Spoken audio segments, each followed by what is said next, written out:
Welcome to Under Two Capes and Uncanny Academy of X-Men Lore. We're just gonna do this is gonna be a YouTube exclusive hybrid episode. The reason why I say that is because not only did What If come out, the new one, but also Inferno came out. So I want to talk about both.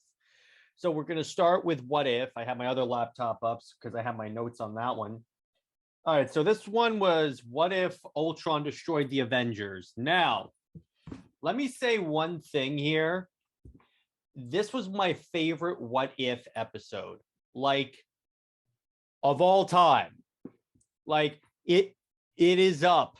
It is my favorite episode because the premise is so in Avengers 2, the worst one of the key points is that Ultron is trying to get inside the body that turns out to be Vision, because that'll be like his perfect form, his final form, if you will. And so what happens is, and this is that, and I'm right on this. What happens is, I had predicted beforehand when Lyle and I were talking about What If, when we saw the idea of like an Ultron Vision, I predicted that it would be Avengers 2. What if Ultron took over? What if they didn't get the body away from Ultron? And essentially, Ultron uploaded himself into that body and became unstoppable. That's what happened. And then Ultron goes full Skynet and launches nukes at the world. In other words, he kills the Avengers first off, except for Hawkeye and Black Widow, and then starts the nuclear winter. Basically turns into that scene Terminator 3 at the end when all the nukes go off. So we open up is that, okay, so Hawkeye and Natasha are the only ones surviving. Natasha's in badass armor, and Hawkeye's basically the Winter Soldier. He's got the metal arm and everything, and he's like rapid firing arrows. And I was like, this is so dope. They had some really amazing battles in this. So they go to okay, so I called it. I have it on here. So okay, the rest of the Avengers are dead. Clear Terminator inspiration. And I love how so Ultron is hanging out. He's his Vision. He's hanging out. Behind him, Thanos shows up, and I have in here Thanos, and then he's dead because Ultron takes one look at the gauntlet with the stones in it and goes, "Interesting." And he just completely kills Thanos instantly, and I'm like, okay. So anyway, Ultron gets the stones, and that's where we get the dope ass like stones on his chest and the whole Ultron suit that we saw in the Thor episode last week. By the way, another thing I liked about this episode, and so Lad and I did an episode about all the wasted MCU villains, and one of them was Ultron, because we felt in Avengers 2 they didn't use him to his full potential. This fixes that.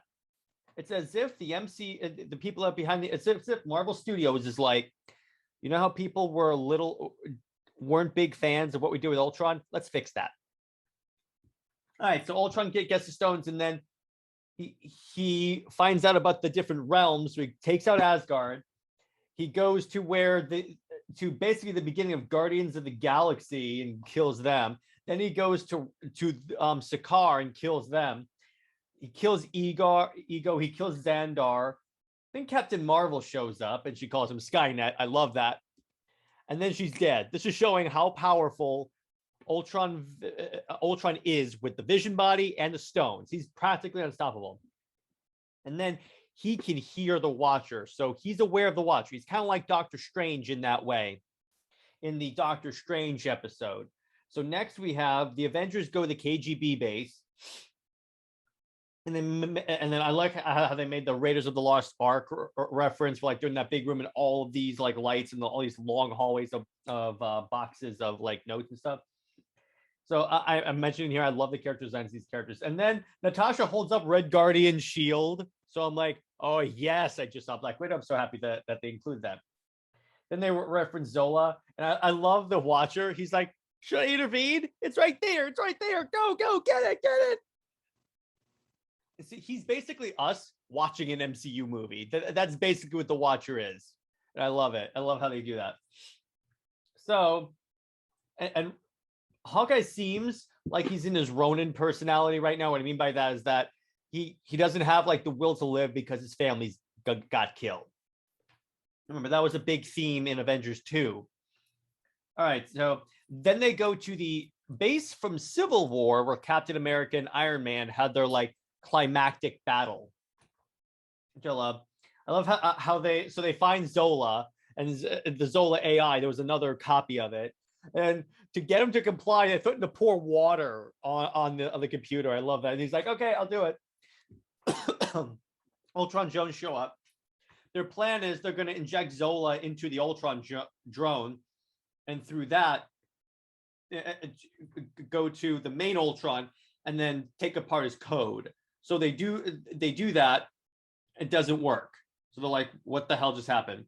They're fighting. And then I love how Hawkeye has like the force field arrow. And then, all right, we have what I call Avengers Endgame in reverse, where, so in Avengers Endgame, how Natasha died is that she gave her life so Clint could get the stone and move on with the plot. Now, the way they did it here is Clint sacrifices himself and falls, but as he falls, he turns around, takes his arrow, and just starts blasting Ultron drones. I freaking loved it. It was so freaking cool. And such a cool visual of him. It reminds me of that visual in Aquaman where they're diving into the ocean and you see all the trench following them in the water. Love that. Then the Watchers fighting Ultron, and the Watcher dons this really dope armor, and then they punch him into another world. I mean, Ultron punches the Watcher into this reality where Captain America is taking the oath of office as president of the United States, and I'm like, oh, okay, I could see that happening with Steve. And then I like how now Ultron's aware of the multiverse. So this is where I think part 2, the last episode, is going to do. It's going to be that massive battle where the Avengers, where the multiversal Avengers, in other words, all the Avengers that we've set up in these past episodes, are going to come together and fight Ultron. And then we see evil Doctor Strange is alive, and it turns out that little room he was stuck in, that's his prison. That's all that's left of his world. And he tells, and then finally, Uatu makes the one decision he always makes, inevitably makes in any Marvel comic. Okay, I'll intervene, because that's really the joke of him. He's like, I can't intervene, but I'll intervene now. That's the joke of him. And then we get him teaming up with evil Doctor Strange, and he says, yeah, I'm going to need your help. So anyway, that is what to talk a little bit of it before we transition to X-Men Inferno. I dogged this episode. First off, the animation was great. I loved Natasha throwing the shield around, except it's Red Guardian shield. I love that. They basically made the Age of Ultron storyline as close as they could possibly make it to the comics. Because in the comics, it was like an apocalypse where Ultron took over. So I'm like, oh, okay, this is way better than the movie. They should have done this for the movie. This should have been a dope-ass movie, and then they could do time travel. But I understand they weren't at the point where people can understand time travel, but still, you know what I'm saying.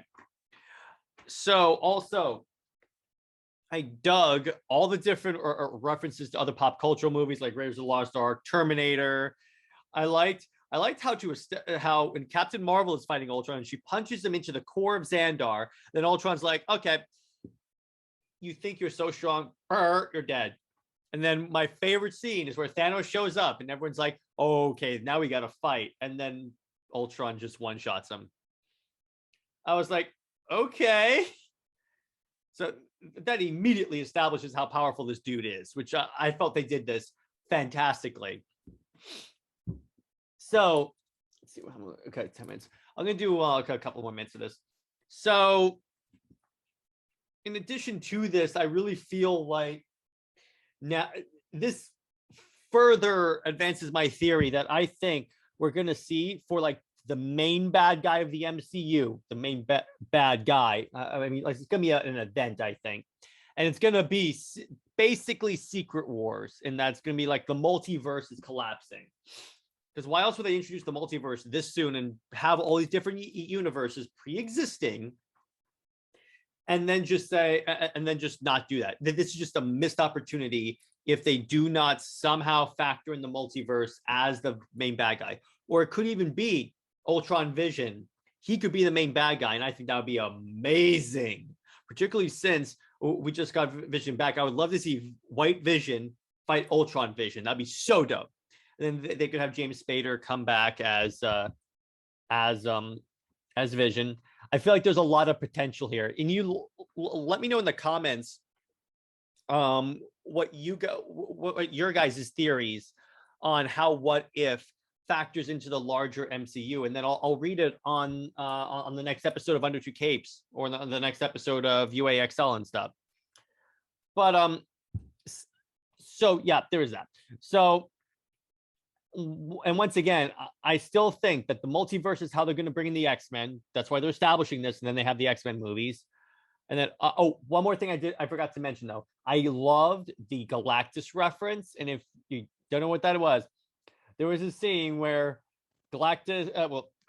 Ultron and the Watcher are fighting, and then Ultron becomes this super huge like Galactus and then eats the universe. I was like, okay, I see what they're doing there. Love that.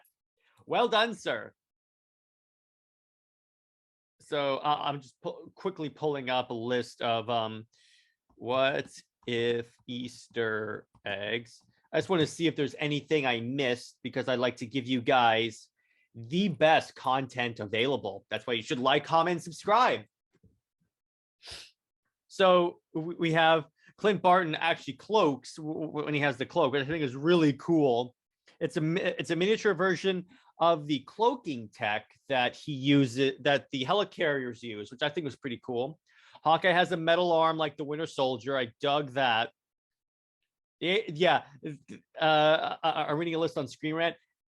They clearly took inspiration from the actual Age of Ultron storyline, like really close. I mean, it wasn't 100%. Here's why they can't do it right now 100% close, because the key players of the actual comic book storyline have not been established in the MCU yet. So right now they really can't do a storyline that's so heavy on, let's say, Wolverine. It's very unlikely they're going to be able to do that. So I'm like, okay, I can do this. I liked, because they adapted the storyline as best as they could, and I think they did it pretty damn good. They referenced the Loki scepter, which we brought up was the whole, and the Tony Stark suit of armor around the world, which was the whole envision behind Ultron. And then I liked, and this is interesting. So the Age of Ultron scene where it shows all the Avengers defeated, it's basically Tony Stark's vision from in the beginning of Age of Ultron, when Scarlet Witch screws with her mind and Tony Stark has that vision of the Avengers being destroyed, which I love. And then Tony Stark dies again. And they showed General Ross with the nukes going off. I like how the Avengers Tower was apparently Ultron's little base. I think that's kind of like a little bit of poetic justice. So if that was interesting. Screen Rant also mentions that, and I like this point, how Thanos' arrival on Earth in this mirrors when he showed up in Infinity War. We just walked through that portal and he's wearing the same, like, just, it's this Thanos walked through the portal, which I really dug how they did this. And then this is interesting too, when Ultron, so Thanos' plan is to cut the population in half, and then Ultron literally cuts Thanos in half with his laser beam. He goes right up, and then, which I felt, okay, that's cool, I like that. And then Ultron has the cape, which I really like when he transforms himself, which I think is so cool. And then he has the armor, and then he creates basically a Death Star and flies around the galaxy destroying stuff. And then he does create peace, which he promises peace in our time. And that was the line that Tony Stark used to convince Bruce Banner to help them build Ultron. Then I like, and then this mentions what I was talking about, where they show like after Ultron gets the stones, they show him traveling to all the different worlds, destroying them, and one of which is Sovereign, and you can see the Guardians of the Galaxy from one basically battling Ultron Jones. You see Korg on Sakaar. You see Captain Marvel show up, and that's not really like enough. And I love how she calls him Skynet. I love that. And then I like how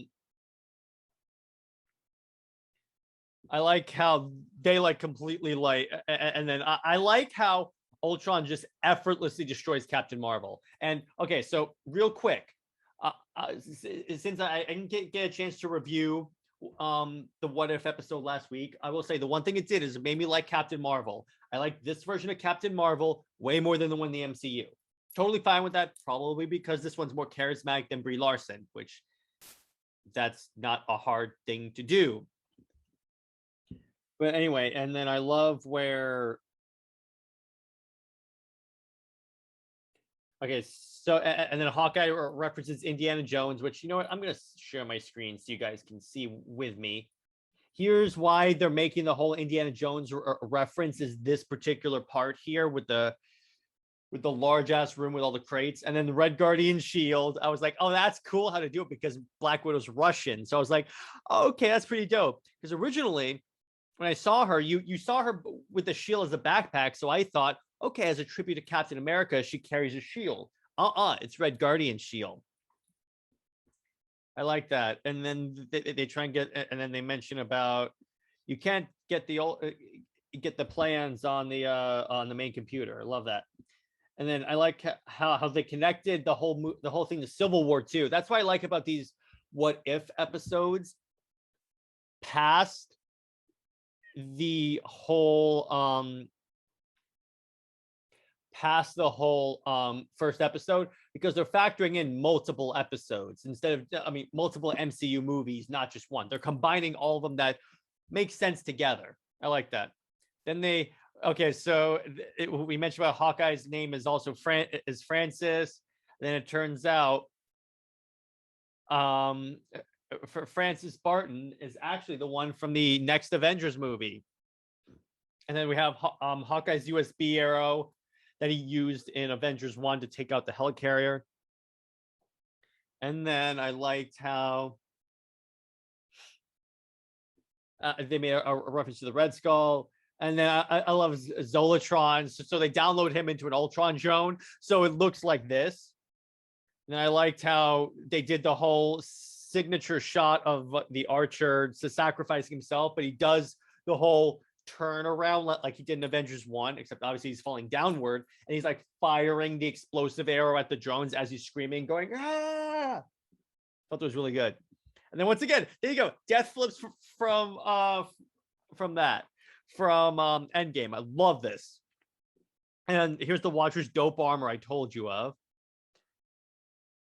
And then I like, let me see, what this shouldn't be possible with the androids. Oh, but anything is possible in the multiverse. Yeah, it's kind of a joke. Yeah, I like that. Then Ultron becomes Galactus. I love that. Yeah, there you go. Pineapple shirt guy returns. I'm skipping that. Yeah, President Steve Rogers. This one was like, okay, wait, what? I like that. I actually, and this is a reference to the comics when he was offered a chance to be president and he turned it down originally. I guess in this, he actually wins. And I like how when Ultron is battling, every time he punches the Watcher, they're launched into another reality where you have like the Skrulls, Wakanda. I thought that was really cool to establish their power levels. So anyway, that's what I got there. It was really packed with lots of stuff. I'm like, I think this one was packed most, probably because this was a multiverse heavy episode, and no fault to it. It was fantastic.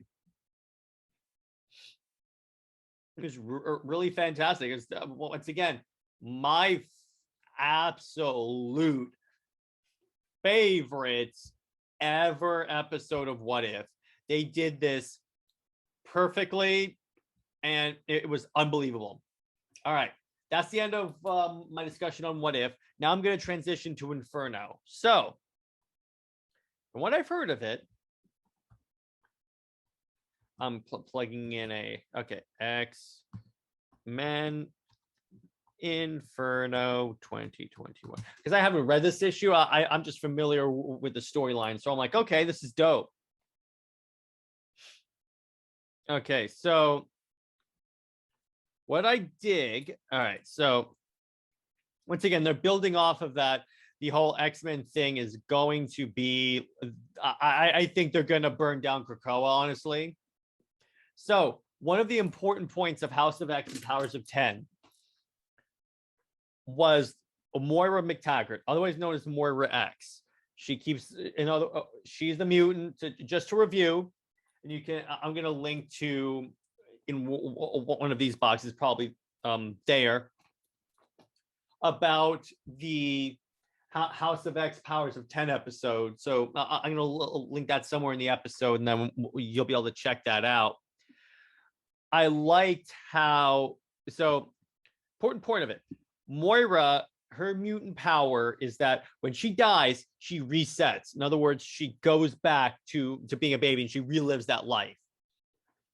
So in one of her lives, I think it was live 3, where she's curing mutants, she meets Mystique and Mystique's wife, Destiny.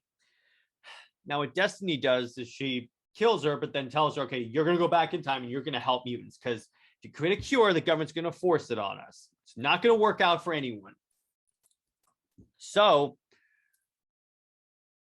what had happened, so this experience stays with Moira to the point where when they're discussing resurrection, Moira says, you can never bring back this person, Destiny, because what Destiny is, she's a precog. She can see into the future, and if she can see into the future, then she knows about the truth about Moira. That's very important to this storyline, particularly here, because so one of Mystique's conditions for helping the X-Men was, okay, you have to bring her back. So Professor X, Magneto were always like, oh, of course we'll bring her back. We'll bring her back eventually. Don't worry about it. When you earn her back, we'll revive her. But no. Now, so in this issue, what Moira says is destroy, you know how we have these backups of like all the mutants and all the DNA and stuff? Destroy the one for Destiny, which Professor X and Magneto promptly do. Except, and what is interesting,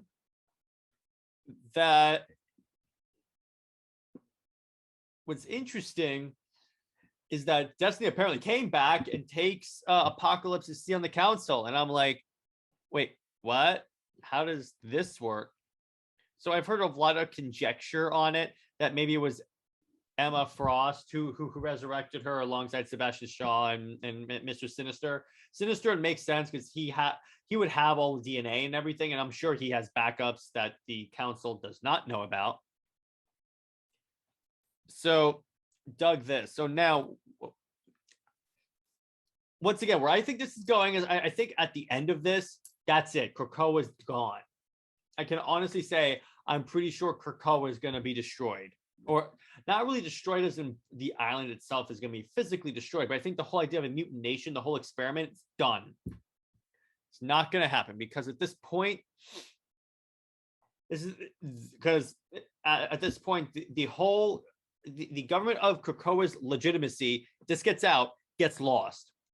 And as a poli-sci student, I can tell you from my research that if the government loses legitimacy, it's not good. So, yeah, that was, it's really, really, really weird and interesting. And once again, remember, we still have Nimrod who's coming back online. And remember, that's a key point in Hawks and Pox, because the reason why they go on that mission where everyone dies is that they have to stop the mother mold, because the mother mold will eventually lead to Nimrod coming online. If Nimrod comes online, that's it. It's over. So, and I believe Nimrod does come online, so they fail to stop that. And that's bad, because if you've read House of X and Powers of 10, and once again, I'll link in the episode, it doesn't turn out that well. It definitely does not turn out that well for anyone. So it's going to be really interesting to check out where this goes, particularly in issue 2. I'm very, very, very interested to see even if Hickman decides to burn X to basically end Krakoa. I don't. So my position on this is I don't think it's going to happen. Honestly, really don't think, because they're invested in Krakoa, and then the X-Men team that's carrying on after Hickman is invested in Krakoa. So I don't necessarily think they're going to end it. But I think as we know it now, it's gone. This whole idea about having all the mutants in one location, no, that's not going to happen.